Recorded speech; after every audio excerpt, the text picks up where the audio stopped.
This episode is brought to you by Boar's Head. You can't help but feel proud watching your kids get back into the school year, seeing them make new friends, ace a tough math test, and actually enjoy the lunch you made with Boar's Head. There's something satisfying about knowing you've packed your kids a meal they'll want to finish, one made with delicious ingredients and real quality protein. Boar's Head has back-to-school favorites like maple honey turkey and maple honey ham, made with 100% maple syrup and golden grade A honey, and premium 100% cheddar American cheese. Boar's Head is the lunch you're proud to pack, and they're happy to finish. Head to your local deli counter to shop now, and for lunchtime inspiration, visit boarshead.com/back-to-school. Boar's Head, committed to craft since 1905. Hello, everyone. Welcome to Practitioner Corner. This is your host, Laura. I am joined today by a talent acquisition leader who I've known for a very long time, and I'm very excited is here. Welcome, Dan Goyeneche. Dan, did I pronounce that properly? That was great, Laura. Yes, thank you. Okay. I hate that I get that wrong sometimes because I have a hard last name too, as you know, with Missoula. Yeah, I've heard some pretty interesting interpretations of it over the years, but you did a good job. Thanks. Thank you. Goyeneche Yeah, is a beautiful name. So thank you. welcome, Dan. Thanks. Thanks for having me. So I was trying to think of how long we've known each other, and I couldn't, it's been a long time.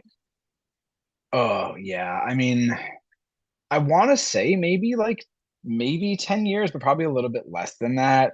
I don't know if we connected first, maybe when you were still even where did you work before you went on your own? Michael Page? I was at Michael Page, and I Yeah. launched my own business 13 years ago. So that would mean that we So, were in touch more than yeah. 13.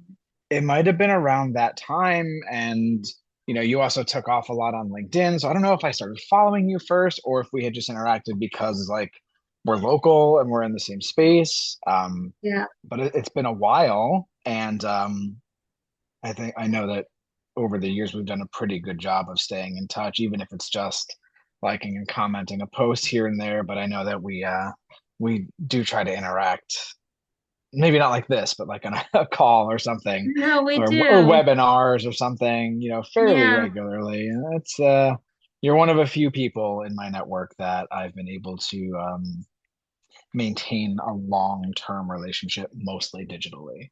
Yeah, me too. And it's been so trusting, which I really appreciate. I feel like you and I sort of built that early on. And then when we connect and when we catch up, it always feels like we can kind of get past small talk to the real stuff, which I really value. We can get right into it. Yeah, I mean, I think you set that tone and I followed. So Thank you. Oh, good. yeah. I'm so glad. But as I think as New Yorkers, we don't waste time. It's like, let's get into it. What's on your mind? Um, Yeah, there's like a 45 to 90-second window of pleasantries, and then it's like, all right, let's let's yeah, go. yeah. There's just so many more meaty, meaningful things to discuss. And so that's what I wanted to do today is just take Yeah. some time and I was asked this question years ago by William Tincup. He had asked me, Laura, what keeps you up at night when you think about work? And obviously I value sleep and hopefully nothing actually Mm. keeps me up, but I like the question theoretically, which is like, when I'm quiet with myself, what am I thinking about when it comes to recruiting and HR and the world of work? And I know you do a lot of introspection as well. So I wanted to kind of throw the baton to you and ask you Mm. what you think is really kind of keeping you up at night lately. Nice. Thanks. That's a good question. It is a meaty one, right? So you said, hey, let's get into the meat. Here it is.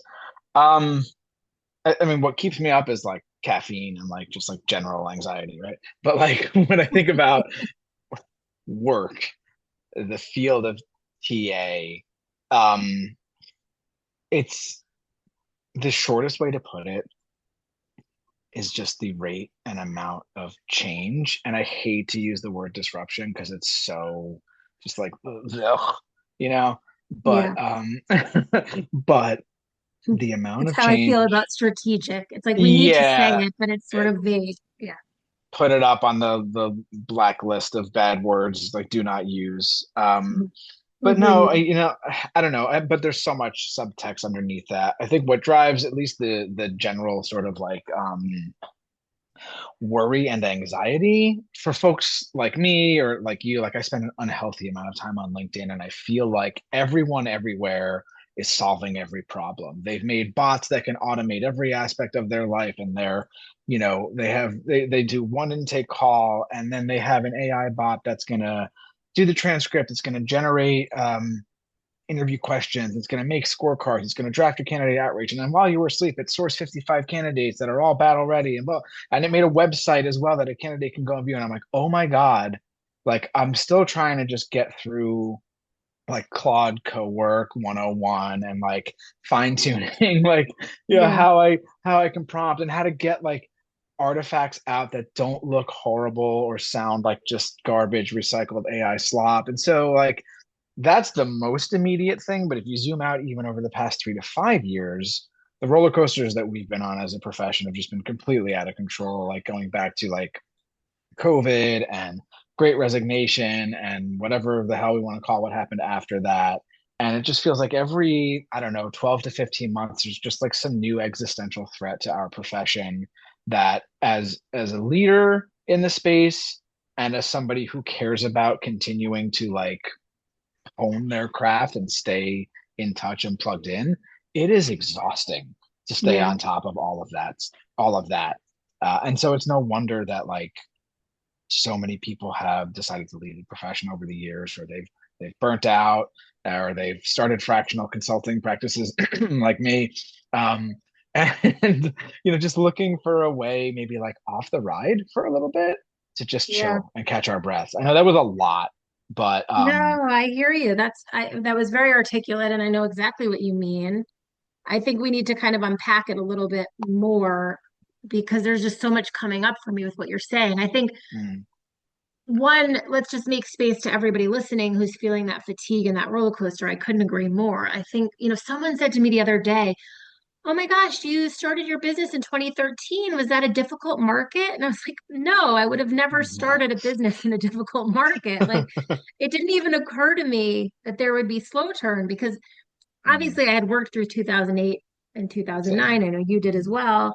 And then like once we kind of bounced back from that, it was flowing for so many years that I kind of, yeah. I guess, naively just felt like, oh, there's always a need for help. There, Hmm. HR hiring is always happening, and HR leaders always need help. And um, I felt like 2020, I was really thrown like a wow, okay, it can stop. And then Hmm. 21, 2, 3, as you said, we all had this exciting boom again.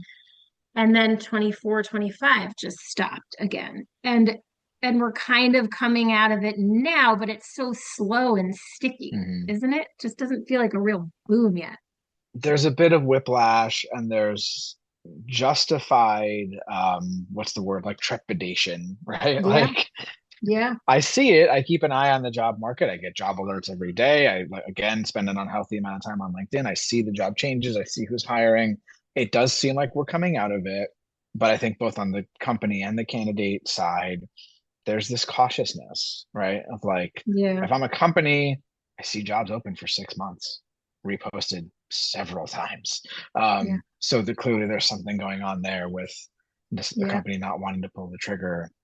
Candidates as well. Like, is this job real? Am I going to go into an interview loop that's going to go for 6 rounds or 10 rounds?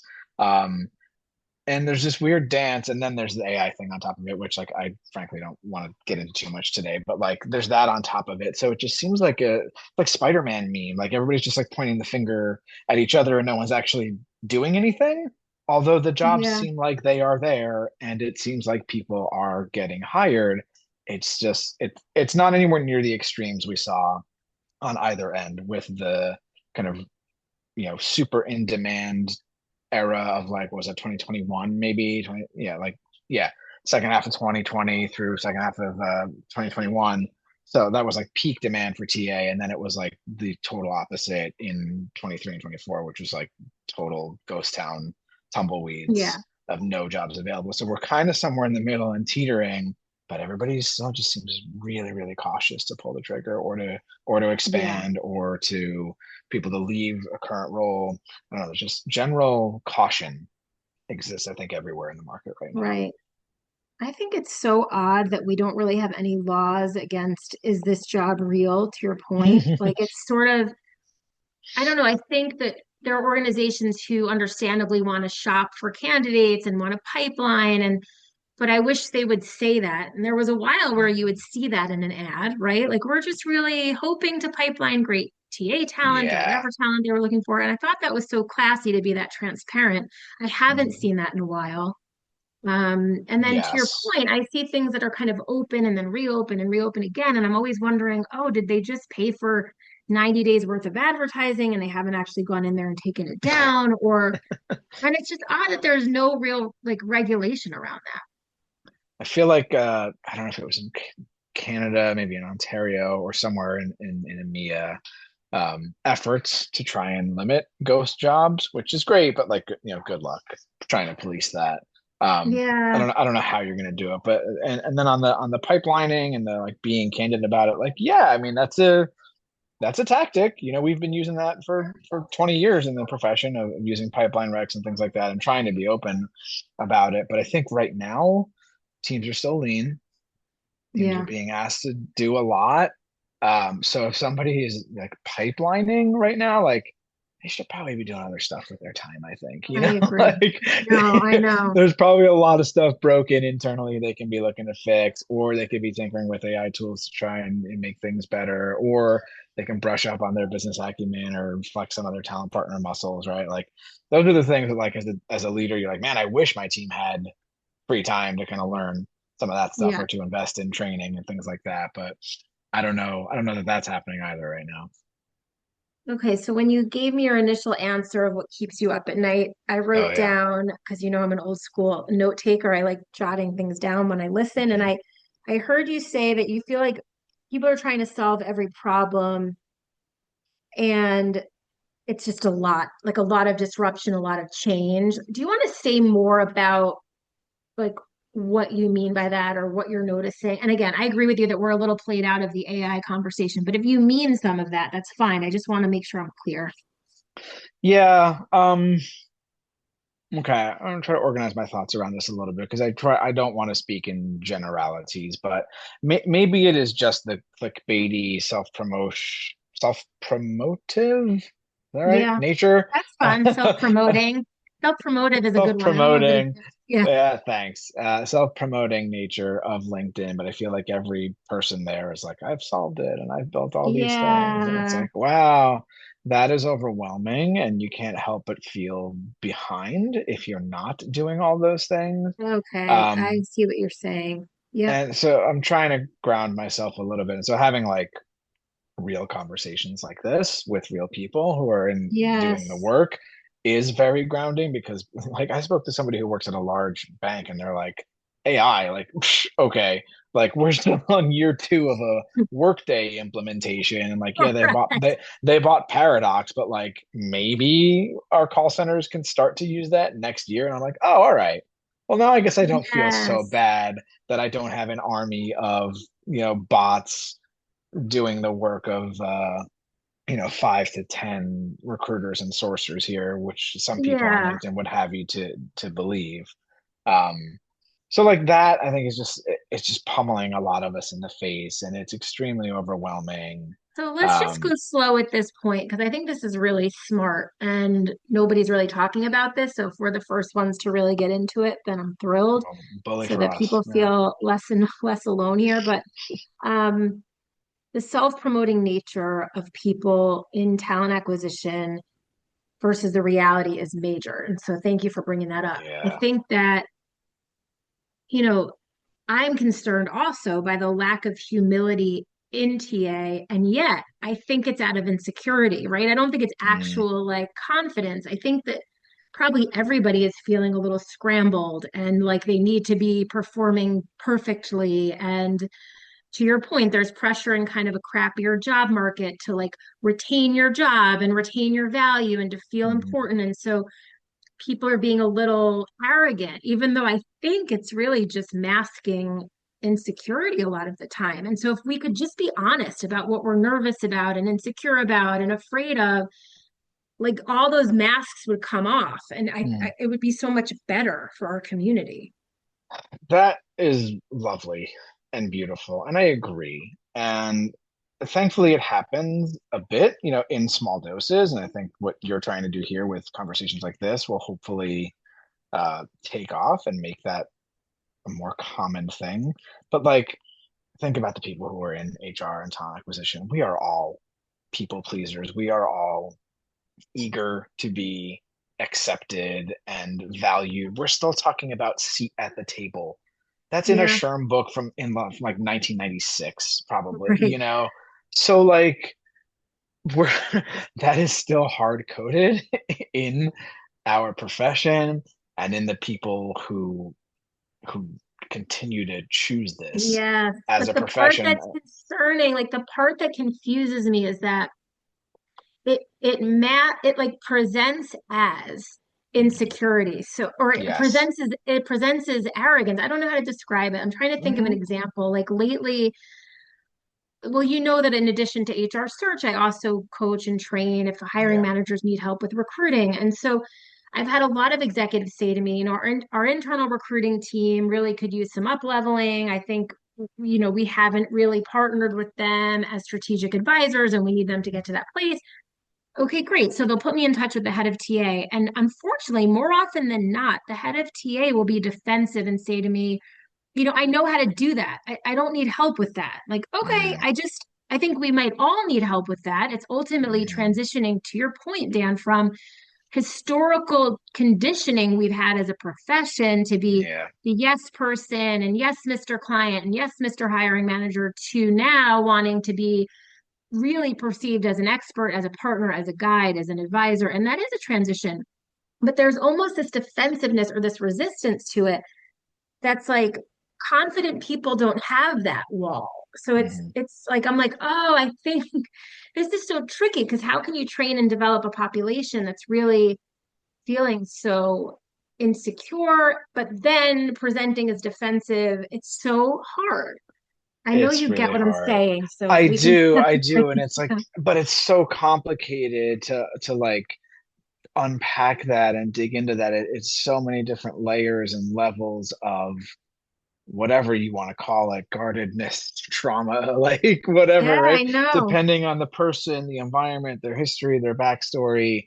Yeah. I have been in TA for a long time, and I've probably worked for like 2 to 3 TA leaders who were actually like business Right. business people that happened to work in TA.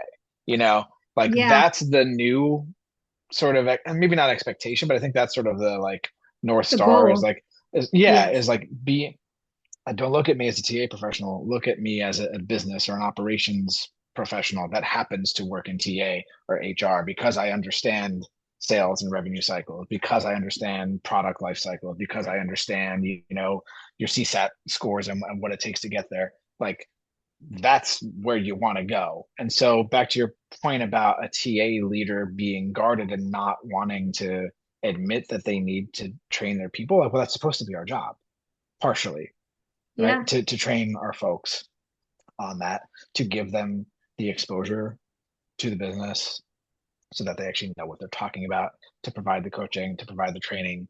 We unfortunately don't have a lot of time to do that. Or there are plenty of people who they're guarded. They don't want to share that information with their teams. They don't want their Yes. teams to look better. It was really hard for me to get to this role, and I'm going to keep it. Yeah, and Yes. I'm going to do Yes. that by hoarding Yes. information and Yes. making it. And uh, funnily enough, I'm the guy they hire after that person doesn't work out, right? Right. So, um, because I just have a very, very different mindset and outlook and mentality on that. But this stuff is not always readily available. I think because TA is always trying to not reinvent itself, but like there's always an identity crisis because stop me if you've heard these before. Recruiting is sales. Recruiting is marketing. Recruiting is Yeah. whatever recruiting should be run like product management. The thing I just said before, a business person, but you happen to work in recruiting. Like Yeah. we don't have our own thing. It's just like here's how you do this. here's how you do it well. And that just doesn't exist. We borrow from other places, which I think is fine overall, but it goes back to the same point that we were talking about earlier. You're totally overwhelmed and confused on where do you actually go? Where do I go for help? Where do I go to figure out how am I Yeah. supposed to do this right at my company with my team? And Yeah, and to that's your hard. point earlier, when we actually talk to people in the weeds of this role right now, they're not doing nearly half of the cutting edge AI focused things we're reading about and hearing about. I mean, No. I would say most of our peers, and I'm sure everyone listening is cringing, but I mean this, most of our peers are not even doing structured interviewing yet. They're not even doing Hmm. scorecards yet. They're barely doing really thorough intake meetings. Yep. They're barely utilizing their high-end applicant tracking system. I mean, I feel like I still talk to a lot of internal recruiters who are either just sourcing all day through applicants, like looking through who's applied, and that's their entire day, because to your point, it's not enough time, or they're scared to push back on managers because that is scary and they haven't been trained on it. But it's like I think what you're reading about when you say LinkedIn is inundated with like modernity, it's not actually things people are doing. Hmm. And there's an interesting divide there. It's tough. I think a lot of it is sector specific too, or maybe company size specific. Um, I tend to run in a lot of tech circles, and there I think the noise is really loud. But Yeah. there's probably also some meat to it. There probably are people in that space who are doing some of these things. But Yeah. if you look at, like I said before, banking or insurance, healthcare, like I don't know much about healthcare, but I can't imagine that um, it's terribly innovative or that sourcers have time, recruiters and sourcers have time to go build AI tools when they're trying to staff, ER nurses or something like that. Like Yeah. that's got to be pretty difficult. And I don't think, wait, let me rephrase that. There is a similar thread, and it is that as leaders, we don't always have the luxury to carve out the time to help our teams do their jobs better. Yeah, we have to think more about that. I feel like we'll need to have a section two of this Yeah. conversation about time because I think that's another very specific to TA problem that somehow like we're just overworked and don't have enough time. And that is Mhm. not true in every other department. It's I just don't see it. In some it is, but I remember you saying this a long time ago, like the idea of like wearing busy as a badge, like as a badge of honor. Um, I'm so and not into that anymore. I think that's how I we were have been. conditioned, but it's just not appealing. It's not. There's a difference between being busy and being effective, and they're not mutually exclusive, and they're not necessarily two ends of a spectrum. But one can be effective without constantly having your hair on fire and being back to back to back to back meetings all day for 6 to 8 hours of your day. Um, time. What Mm, advice do you have right now for any TA pro listening? Like I know it's hard to summarize what we've been talking about, but what just assume there's somebody on this listening going, "Oh my gosh, I'm overwhelmed. mm, I am struggling with this mask. I am struggling with my wordiness. I am struggling with time management. I am struggling to feel like an imposter." yeah. Like, what do you want to say to them? Yeah. Um, I think the We biggest thing get is it. like, Number one. yeah, yeah, like totally. Of course you are. Like we all are. Yeah, Uh, but no, I get it, and you're not alone. I know. We do always feel like we have to solve all these problems on our own, and like that is definitely a common thing I see with all the TA leaders and high performing TA folks I've known over my Me career. too. Me We too. don't, but we don't have to. We don't Right. have to.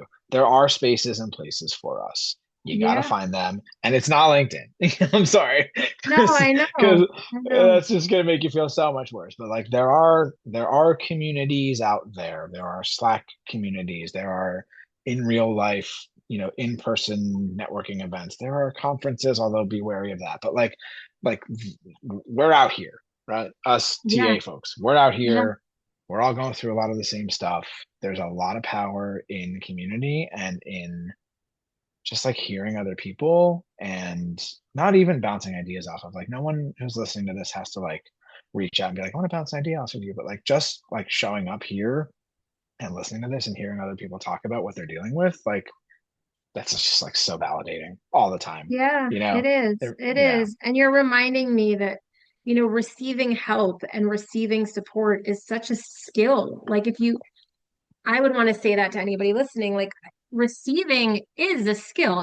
Most of us are really good at giving in this profession. We're good at sure. giving advice and giving, whatever, a million career tips to everybody that we Yep. meet. And Yep. but it's actually equally as important to strengthen the skill of receiving. So, because if anything, I will tell you, the more I speak directly to CEOs and founders and executives, they'll say to me, I wish I had known my TA team was understaffed, or I wish I had known they needed training. I wish I had known they needed a new technology. Like they never came to Mhm. me, they never voiced any concern. And the more I've dug into that, the more I realize it's because people don't really feel like they can receive it. They don't feel Mhm. worthy of it. They don't even consider themselves like just capable of that. And it's something you can practice by just, as you said, ask for help, seek it, have a conversation, talk to your boss, talk to your peer. Like Mhm. it's a practice and it does come with time. I think I've gotten better at it with experience as well, but Yes. it's like we're really doing ourselves a disservice if we think we're just amazing givers, but we don't ever receive any support. It's just To, like dysfunctional beyond. it's like two sides of the same coin, or it's I say Yes. this to like my kids a lot. Like the universe exists in balance, right? You can't have light without dark, so you can't give without being able to receive. I think. I love that. I You're, agree. Yeah. but you are right. It is a skill. It takes time. It takes lowering of ego and pride, and that's not something that modern business really Has allows valued. for. Yeah. Yeah, Yeah. it's changing, but yeah, I think American business especially, we have not Yes. really like and if in the New York area, particularly where we are, I think it's even more just about output. And hopefully it's Yes. evolving. It's I I'm wanted to ask straight. you one Yes, last go ahead. question before we go, because I know you're an avid reader and like me, you're very good at self-reflection and introspection. And I just was curious, do you have a quote or kind of a catchphrase that you love that you think about when you think about work or TA? Oh man. Um I know there's many. I mean, you've just said a few here that I love. I do have many. It depends on the setting and the Yes. situation. In no order of importance. Here's a few of them. I mean, the trite one is like the be the change you wish to see in the world. Like that's great. That's aspirational. Put it up on your wall and like look at it. But like, Yeah. that's tough. Um, but I remember seeing, I think it was an African proverb. It's something along the lines of if you want to go fast, go alone. If you want to go far, go together. And that I love that. That is Yeah, like I a do too. core value of mine, especially as a leader. That is like a leadership principle that I bring to every team I lead, right? I don't do lone wolves. That does not help us succeed together.